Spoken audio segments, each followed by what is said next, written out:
Have a nice day students. और अभी संस्कृत का क्लास वर्ग 9th subject Sanskrit bye as usual Tiwari sir, all of you know. आज जो क्लास 8 से क्लास 9th में जो स्टूडेंट आए हैं उनके लिए जो संस्कृत का जो पाठ्य पुस्तक है संस्कृत के लिए सेमुषी संस्कृत की पाठ्य पुस्तक है, जिसमें फर्स्ट चैप्टर हम लोग आज पढ़ेंगे भारतीय वसंत गीति ही। हम लोग जानते हैं भारत में 6 ऋतुएं हैं। 6 ऋतुओं में जो वसंत ऋतु है वो ऋतु का राजा कहा जाता है, ऋतुराज उसे कहते हैं। और इसी वसंत ऋतु में वसंत ऋतु के नाम पर या वसंत ऋतु के संदर्भ में जो गीत प्रस्तुत किए हैं उनके गीत संग्रह काकली से लिया गया है। ये चैप्टर काकली से लिया गया है ये अध्याय। और इनके जो रचयिता हैं, जो इनके कवि हैं, वो आधुनिक संस्कृत साहित्य के माननीय कवि पंडित जानकी वल्लभ शास्त्री के द्वारा ये संग्रहित है और काकली नामक गीत संग्रह से लिया गया है भारतीय वसंत गीति। इसमें माँ सरस्वती की आराधना की गई है। इस चैप्टर में, इस अध्याय में हम लोग पढ़ेंगे पंडित जानकी वल्लभ शास्त्री जी ने जो अपने कलम से काकली गीत संग्रह से जो ये 5 गीत के बंद आपके पूरे पाठ्य पुस्तक में दिए गए हैं, इसमें माँ सरस्वती की आराधना करते हुए ये कामना की गई है कि हे सरस्वती, ऐसी वीणा बजाओ जिसमें मधुर मंजरियों से पीत पंक्ति वाले, पीत का मतलब होता है पीला, तो पीली पंक्ति वाले आम के वृक्ष, कोयल का कुंजन, वायु का धीरे धीरे बहना, आमराइयों में भ्रमरों का गुंजन, नदियों का कलकल करता हुआ नदियों की लीला वसंत ऋतु में मोहक हो उठे। और स्वाधीनता संग्राम की पृष्ठभूमि में ये लिखी गई जो गीतिका है ये नवीन चेतना का आह्वान करती है। आइए इसके हम पद को देखते हैं और पद के मीनिंग को समझते हैं। नीनादयः नवीनामय वाणी वीणाम मृदुम गायः गीतिम ललिता नीति लीलाम मधुरा मंजरी पिंजरी भूतमाला वसंते लसंती सरसा रसालः कलापः ललितः कोकिला काकिल नाम। हे सरस्वती, कवि कहते हैं कि हे सरस्वती, नवीन वीणा को बजाओ, सुंदर नीतियों से पूर्ण गीत का मधुर गान करो। इस वसंत ऋतु में मधुर मंजरियों में जो पीले और सरस आम के वृक्षों की पंक्तियां सुशोभित हो रही है, आकर्षक कूक वाले कोयलों से समूह सुंदर गीत गा रहे हैं। हे वाणी, नवीन वीणा बजाओ। कवि ने इस पाठ में प्रकृति वर्णन के साथ साथ जो वसंत ऋतु में जिस प्रकार की प्रकृति का सौंदर्य बढ़ जाता है, तो उस प्रकृति के सौंदर्य के साथ साथ वीणा की जो देवी हैं, वीणा की देवी माँ सरस्वती से आराधना करते हैं। इस प्रकृति में अपनी वीणा की ध्वनि से इस प्रकृति को और भी मधुरमय कर जाना है, और भी मधुरमय कर दें कि वहंती मंदम मंदम समीरे वहंती मंदम मंदम समीरे कालिंदात्म जाया सरस्वती तीर तीरे कालिंदात्म जाया रसवाणी रतीरे है नताम पंक्तिमालोक्य मधुबाज नाम नीनादय नवीनामय वाणी वीणाम। यमुना के बेंत की लताओं से घिरे हुए तट पर, यमुना के तट पर जो लताएं हैं उनसे घिरे हुए जो तट है उनका किनारा है, और जल बिंदुओं से युक्त वायु के मंद मंद बहने पर फूलों से झुकी हुई मधु माधवी लता को देखकर हे सरस्वती, नव वीणा को बजाओ। जल बिंदु से युक्त वायु की सुबह का जो मौसम होता है वो बहुत ही सुहाना मौसम होता है वसंत ऋतु में, और मौसम और भी सुहाना हो जाता है। तो कवि कहते हैं कि ऐसे मौसम में जब यमुना के तीर पर, यमुना के किनारे, यमुना नदी के किनारे बेत की लताओं से घिरे हुए और जल बिंदु से, जल से परिपूर्ण वायु से जब मंद मंद बहते हैं तो उस पर जो फूलों पर उनका जो झुकाव होता है, और इस कारण मधु माधवी लता को देखकर जो प्रकृति का सौंदर्य खिल उठता है, हे माँ सरस्वती ना, इस खिले हुए प्रकृति सौंदर्य में आप अपनी वीणा का मधुर गान करो, आप अपनी वीणा का मधुर वादन करो।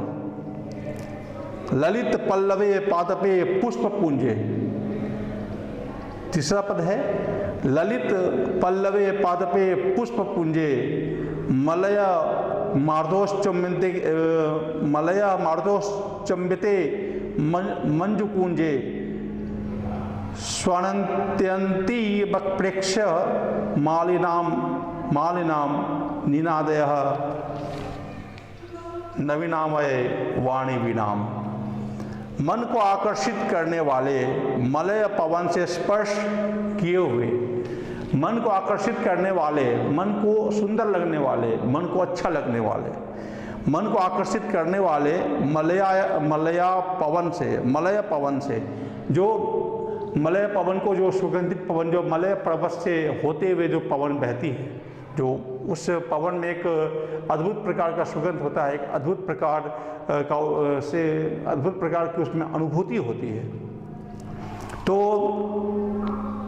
मन को आकर्षित करने वाले मलय पवन से स्पर्श किए हुए कोमल पत्तों वाले वृक्षों, पुष्पों आदि पर काले वर्ण वाले भौरों की गुंजार करती हुई पंक्ति को देखकर, जो फूलों पर जो भौरा जो गुंजन करता है, जो जिसे श्याम रंग कहा जाता है, जिसे श्यामल कहा जाता है, क्योंकि उनका रंग काला होता है, वो श्याम रंग के होते हैं, श्याम वर्ण होते हैं, इसलिए उसे काले वर्ण वाले भौरों को गुंजार करती हुई पंक्ति को देखकर जो सौंदर्य उस समय प्रकृति का उठता है, जो सौंदर्य उस समय प्रकृति की दिखाई पड़ती है, इस सौंदर्य से मोहित होकर हे माँ सरस्वती आप अपनी वीणा का नवीन वादन करो, आप अपनी वीणा का नया रस वाद करो। कि लतानाम निनांतम सुमम शांतिशीलम चलेंदु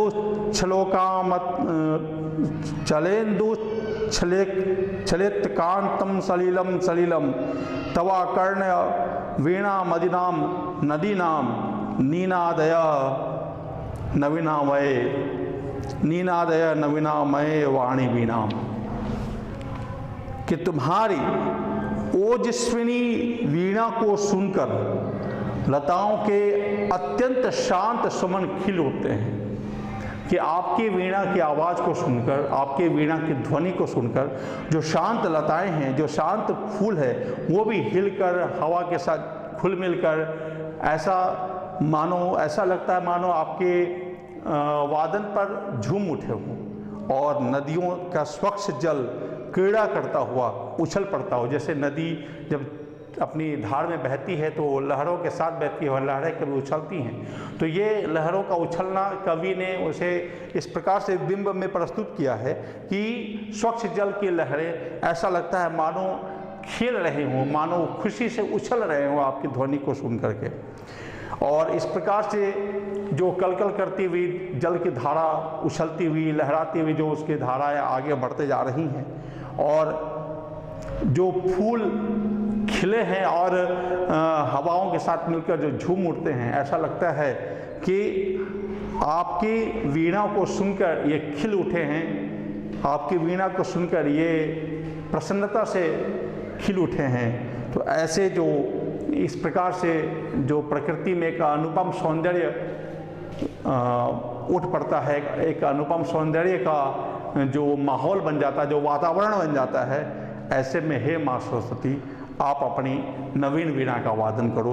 तो ये चैप्टर भारतीय वसंत गीति ही, जिनके रचयिता पंडित जानकी वल्लभ शास्त्री जी और ये पंडित जानकी वल्लभ शास्त्री जी के द्वारा जो रचित गीत संग्रह है काकली, उस काकली से ये 5 पद्य आपके बुक में फर्स्ट चैप्टर सेमुसी क्लास 9 के तौर पर है।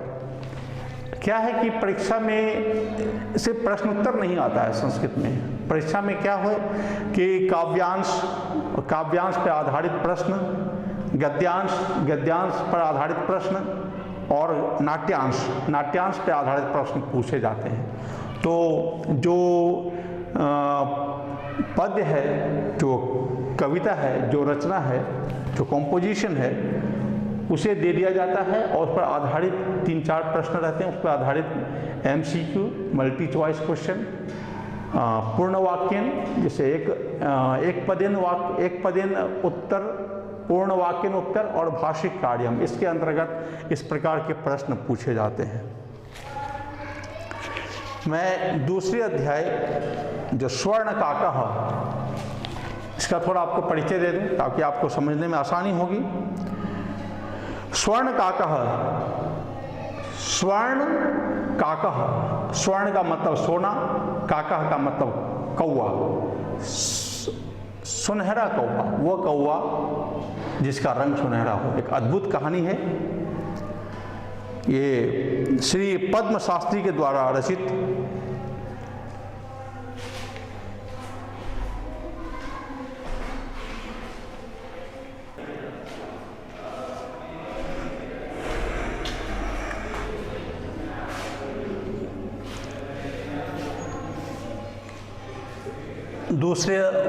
दूसरा चैप्टर, दूसरा अध्याय, द्वितीय अध्याय, स्वर्ण काकः, सुनहरे पंखों वाला कौवा।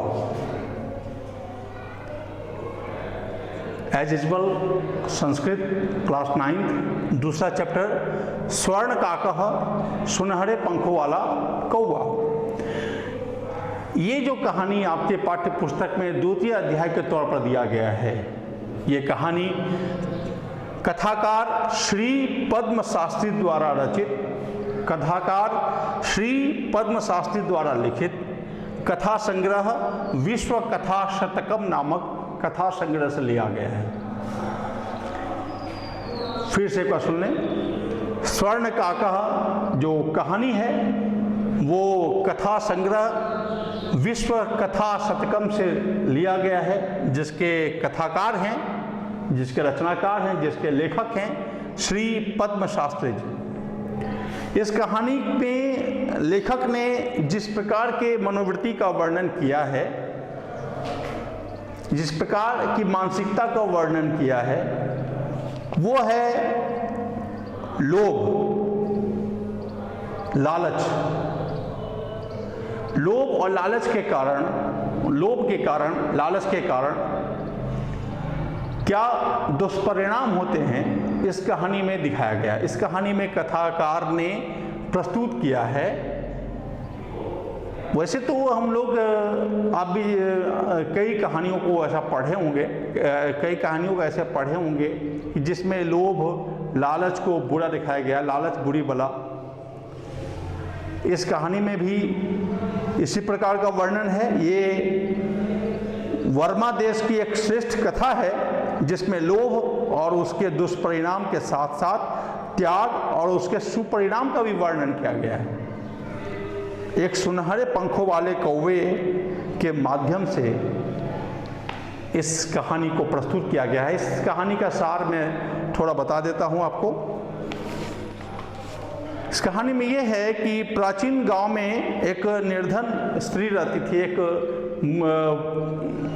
बूढ़ी औरत रहती थी और वो अपनी बेटी के साथ रहती थी।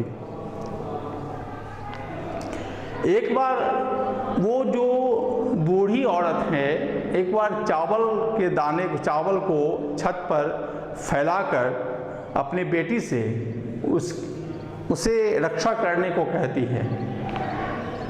और ऐसा कहा करके कि एक बार उसकी माता ने थाली में चावल रखकर अपनी पुत्री से कहा कि सूर्य की धूप में चावलों की पक्षियों से रक्षा करनी है। इस समय कुछ समय के बाद एक अनोखा कौवा उड़कर उसके पास आया। अनोखा कौवा वही सुनहरे पंखों वाला कौवा, और सोने के पंख वाला वो कौवा चांदी की चोंच वाले ऐसे कौवे का उसने पहले कभी नहीं देखा था, इस प्रकार के कौवे को। और उस पक्षी को चावल खाते हुए वो रोने लगी। बाद में कौवे ने रोने का कारण पूछा तो वो कहती है कि मैं बहुत निर्धन हूँ, मैं बहुत गरीब हूँ, और मेरी माँ ने इस चावल के दाने की रक्षा करने के लिए कहा था। यह देखकर बालिका रोने लगी और रोते रोते प्रार्थना करने लगी कि चावल मत खाओ, मेरी माता बहुत गरीब है। सोने के पंख वाला कौवा बोला, दुखी मत हो, तुम सूर्योदय से पहले गांव के बाहर जो पीपल का पेड़ है, उस पीपल के पेड़ के पास चले आना, मैं तुम्हें चावलों का मूल्य दूंगा। और बालिका प्रसन्न होकर रात भर उसे नींद नहीं आई। अगले दिन सूर्योदय होने से पहले ही वो बालिका उस पीपल के वृक्ष के पास, गांव के बाहर जो पीपल के वृक्ष के पास पहुंच जाती है। और जब वो कौवा उसे देखता है तो उसे कहता है कि तुम इस पीपल के वृक्ष के ऊपर कैसे आओगी। चूँकि पीपल के वृक्ष के ऊपर देखकर वो हैरान हो गई थी कि वहाँ एक सोने का महल था। यह कौवा जब कौवा जागा तो उसे सोने की खिड़की से कहा, अरे बालिके तुम आ गई, ठहरो मैं तुम्हारे लिए सीढ़ी उतारता हूँ। बताओ सोने की सीढ़ी से या चांदी की सीढ़ी से या तांबे की सीढ़ी से किस प्रकार से तुम ऊपर आओगी। लेकिन ये बच्ची ईमानदार थी। इस बच्ची के हृदय में किसी प्रकार का लोभ या लालच नहीं था। इसका उसे पुरस्कार मिला और वो सोने की सीढ़ी से ऊपर गई। कहानी आगे बढ़ती है। महल में विभिन्न रंगों की सजी हुई वस्तु को देखकर उस समय बहुत हैरान हो गई। लेकिन थकी हुई इस बालिका को देखकर कौवे ने कहा, थोड़ा नाश्ता कर लो, बताओ तुम सोने की थाली में भोजन करोगे या चांदी की थाली में या तांबे की थाली में। इस प्रकार से उसे कई बातों का उपहार मिला, कई बातों का प्रस्ताव मिला। लेकिन वो बच्ची निर्मल स्वभाव की थी, अपने हृदय से ईमानदार थी, और उसके जो मन में जो लोभ और लालच का एक भी कतरा नहीं था, लोभ और लालच की एक भी बिंदु नहीं थे, जिसके कारण वो सुनहरे पंखों वाले कौवे की कृपा का पात्र बनी और संदूक जो है, सोने वाले संदूक के साथ वो घर वापस आई। उसी गांव में, उसी इलाके में, उसी क्षेत्र में एक और बुजुर्ग महिला रहती थी और अपने बेटी के साथ रहती थी। लेकिन उनका जो स्वभाव था इस बुजुर्ग से काफ़ी विपरीत था। ये बच्ची जो निर्मल स्वभाव की थी, जो ईमानदार थी, जिसके मन में लोभ और लालच नहीं था, वहीं जो दूसरी बुजुर्ग और उसकी जो बेटी थी, उसके मन में लोभ, लालच और धृष्टता का मतलब होता है मतलब गलत तरीके से जवाब देने का, ढीठ तरीके से जवाब देने का जो तरीका होता है उसे धृष्टता। तो ये उसके मन में धृष्टता भरी हुई थी। जब उस लड़की के घर में सोने का संदूक देख करके इसके मन में लालच जगा और ये ठीक उसी प्रकार से प्रक्रिया अपनाई। उस बुजुर्ग महिला ने चावल के दाने को छत पे पसारा, अपनी बेटी को कहा गई कि चावल के दाने को पशु पक्षियों से रक्षा करनी है।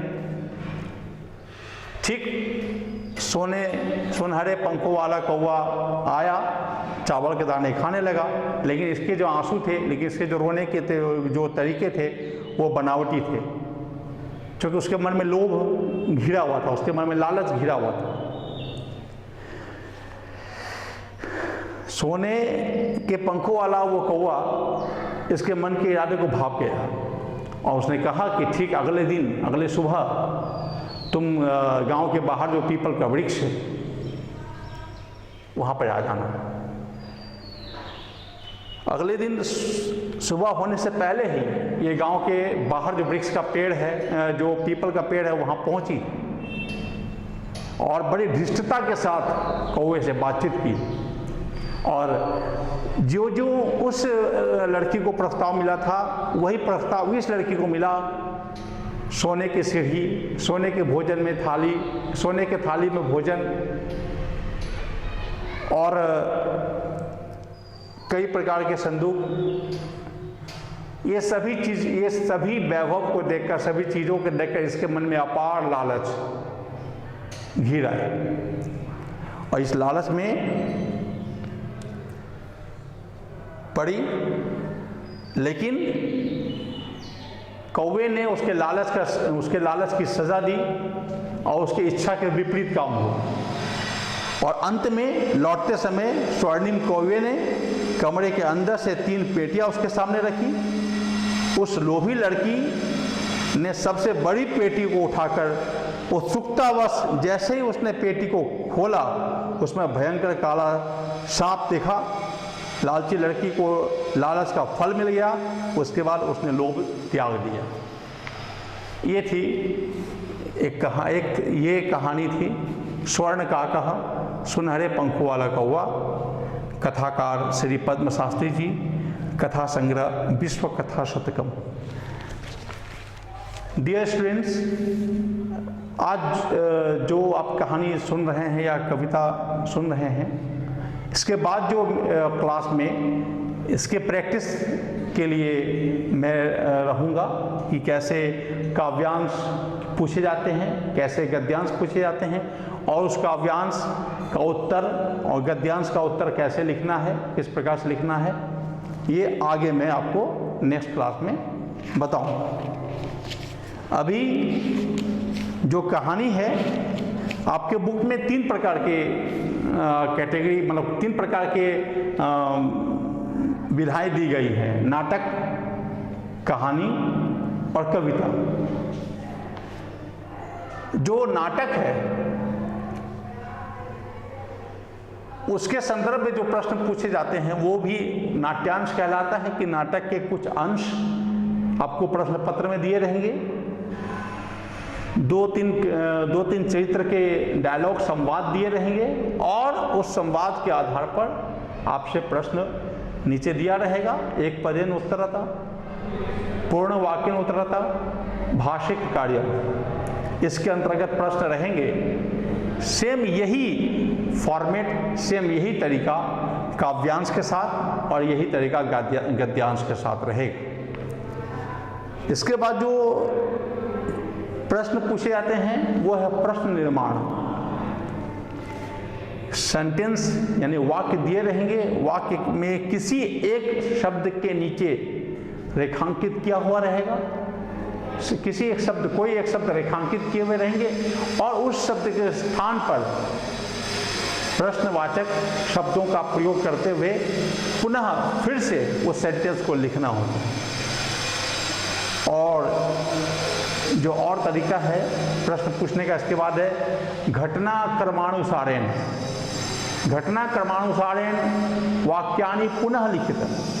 तो घटना क्रमानुसारेण वाक्यानि पुनः लिखित के अंतर्गत क्या होगा कि किसी भी एक कहानी के घटनाओं को प्रदर्शित करता हुआ, घटनाओं को बताता हुआ जो वाक्य है वो बेमेल रहेंगे। 8 सेंटेंस के कैटेगरी में, 8 सेंटेंस के सेक्शन में वो जिग जैग, मतलब वो बेमेल रहेंगे। आपको उस सेंटेंस को पढ़ करके, उसके मीनिंग को समझ करके, उसके घटनाओं को समझ करके पुनः वाक्य को व्यवस्थित करने हैं कि कौन सी घटना पहले हुई, फिर कौन सी घटना उसके बाद हुई, फिर कौन सी घटना उसके बाद हुई। ये किसी एक कहानी का 7 या 8 सेंटेंस दिया रहेगा, ये तैयारी होगी। तो पाठ्य पुस्तक से इसी प्रकार की तैयारी होती है। काव्यांश, गद्यांश, नाट्यांश, प्रश्न निर्माण, घटना क्रमानुसारेण और पद्य का अन्वय लिखना है। अन्वय का अर्थ होता है सरलीकरण।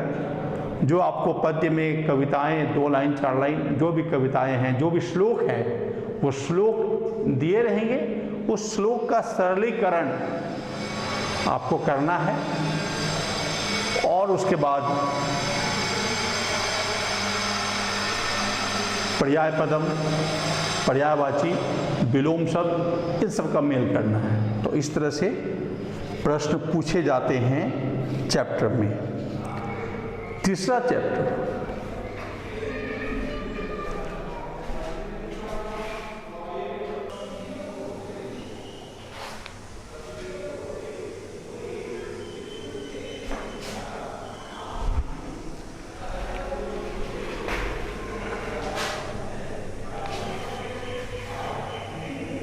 एक बार फिर से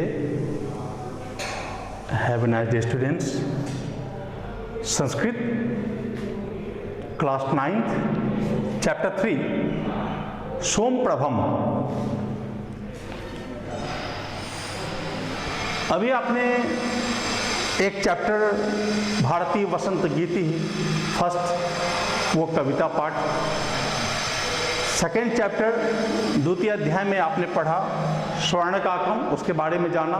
लालच लोभ से भरी हुई एक बालिका की कहानी जो बाद में उसे पनिशमेंट मिलने पर, दंड मिलने पर, उसे उसके कारनामे की जो सज़ा है वो मिलने पर उसका मन बदल जाता है और लालच लोभ त्याग देती है।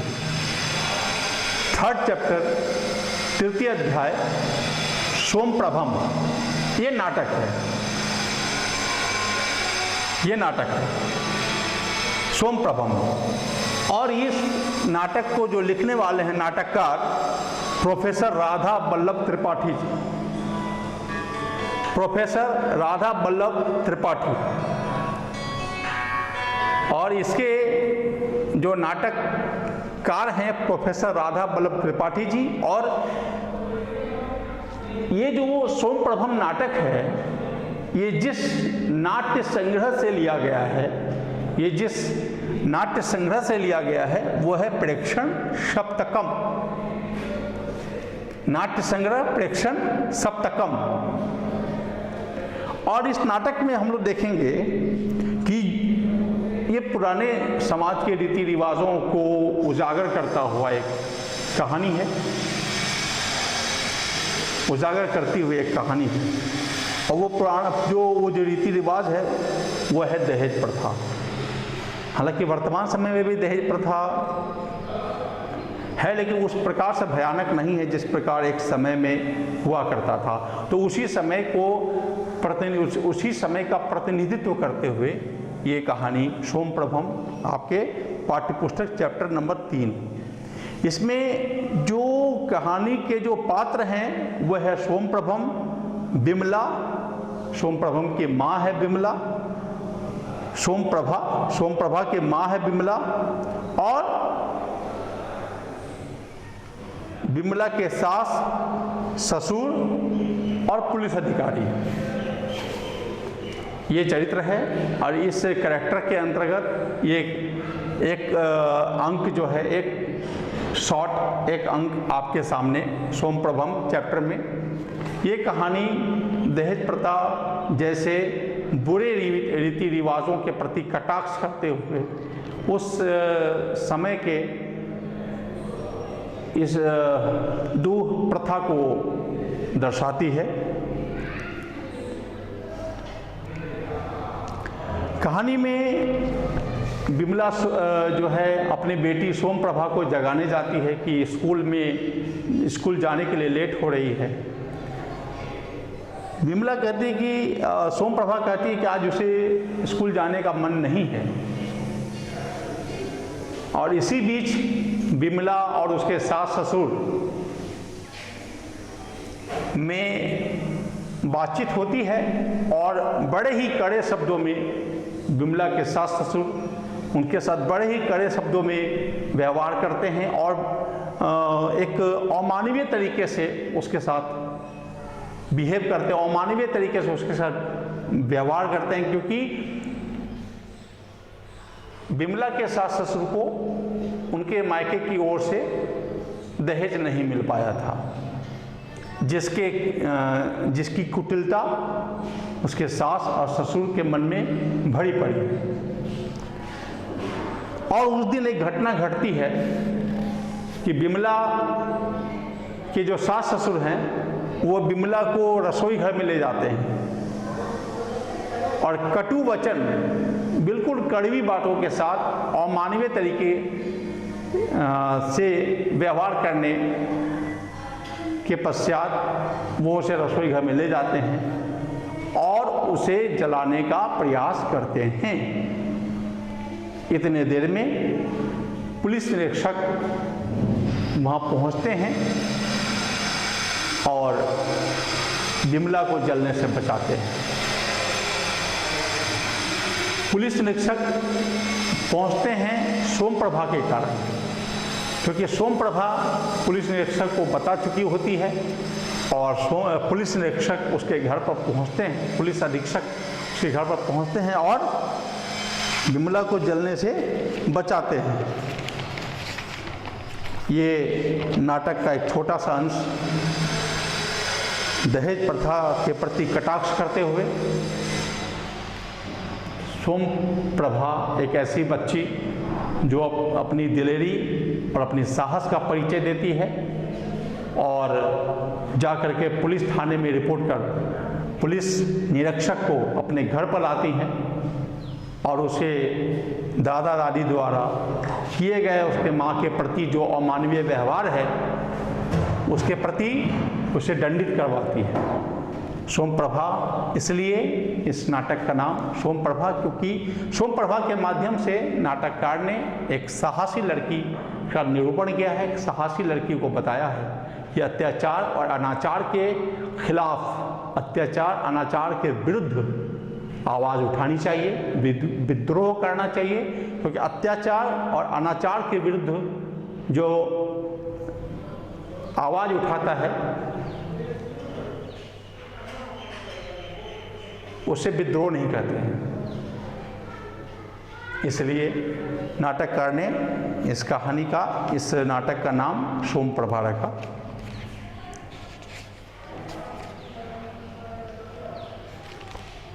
और जो प्रश्न इससे पूछे जाते हैं वो सेम उसी तरीके से है, गद्यांश में जिस तरीके से पूछे जाते हैं, पद्यांश में जिस तरह से पूछे जाते हैं और नाट्यांश में भी उसी तरीके से प्रश्न पूछे जाते हैं। तो आज हम लोगों ने एक पद्य पढ़ा, एक गद्य पढ़े और एक नाटक पढ़े। और इसके आगे की जो प्रश्न का जो प्रैक्टिस है वो अगली कड़ी में आपके सामने रखूँगा। धन्यवाद।